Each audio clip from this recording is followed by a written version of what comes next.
It's a story riddled with twists and turns. The father and son charged with the murder of a homeless man. He'd been missing for almost 2 months before his body was allegedly found in a deep bunker inside a shed. He would have been so scared and just gone like, what have I done to deserve this? We've conducted some further excavation and have located human remains within the hole. You really don't know your neighbours.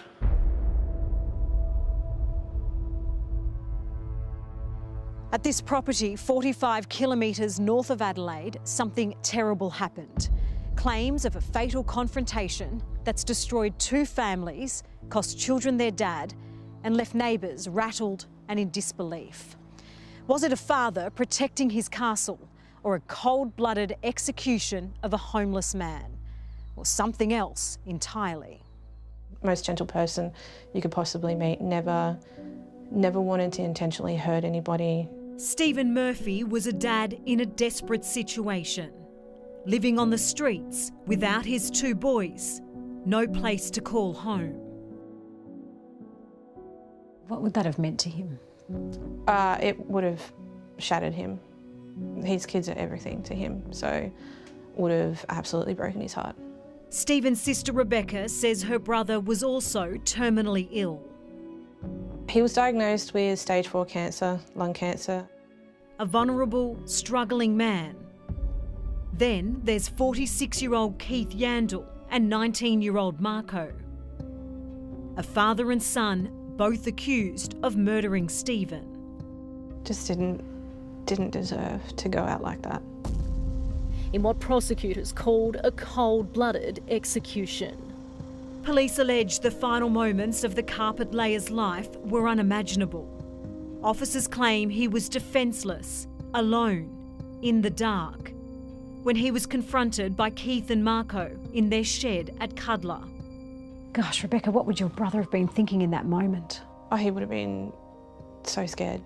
And to be that vulnerable in a situation like that, he would have been so fearful for himself, but mainly for his children. It's alleged Keith shot the homeless victim up to 4 times. While his son Marco, a former private school vice-captain and promising footballer, allegedly stood nearby and held a torch. That's a human being with a family.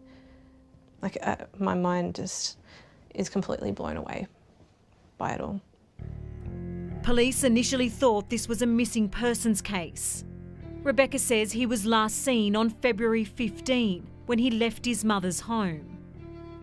Mum had actually come home and had a note on the bench to say that he'd left and that he felt like he was being too much of a burden to her.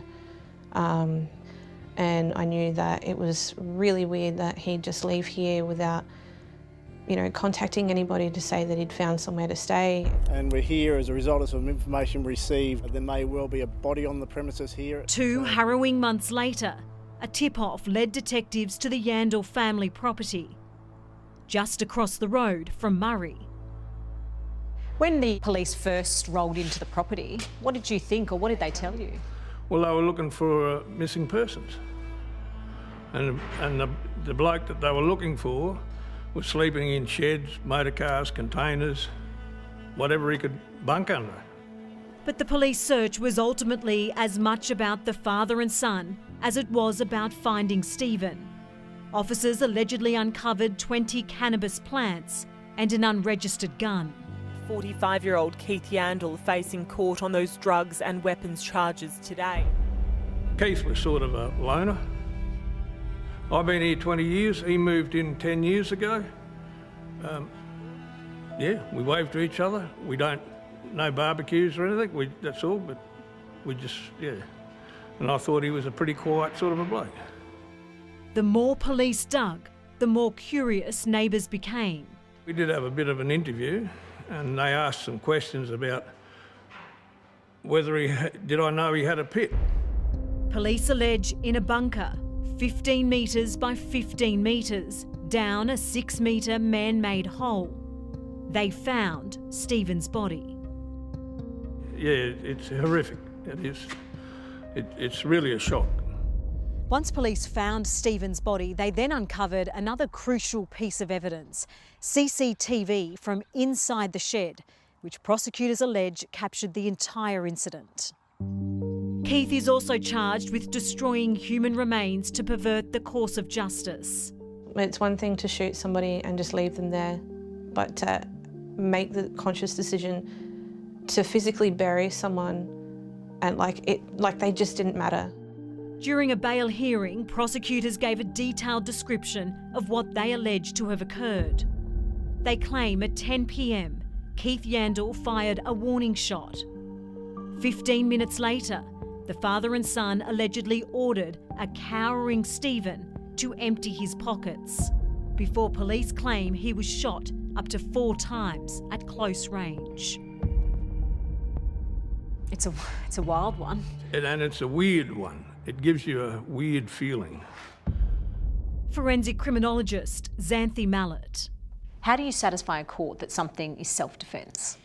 First of all, you have to be in imminent danger and actually feel that there's a significant risk to either your life or the life of somebody else. So you have to be, truly fearful of the situation.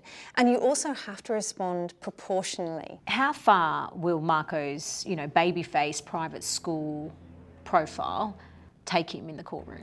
The background of the accused will certainly come into play. Good background, well-educated, from a nice family. However, when you're looking at a very serious crime such as murder, the part that the individual allegedly played in that incident will take precedence over their background. Police allegedly found the body in a 6-metre deep pit. 6 metres deep is actually quite deep for a covert burial. They're normally about half a metre deep, and that's because it's normally done as quickly as possible. So that's quite interesting in itself that it's so deep. These allegations are the latest in a checkered history for South Australia. The Snowtown, bodies in barrels, the Beaumont children.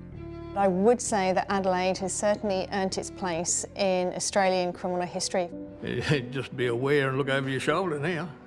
A trial could be years away, leaving this mother without her son and husband as they remain behind bars. What do you have to say about what your son is accused of? If convicted of Stephen Murphy's murder. What do you want to happen to the accused father and son? I would like them to get as much jail time as possible, and I don't want the courts to be kind to them. They don't deserve it. The father and son are yet to enter a plea to the charge of murder. Son Marco is applying for bail on Friday.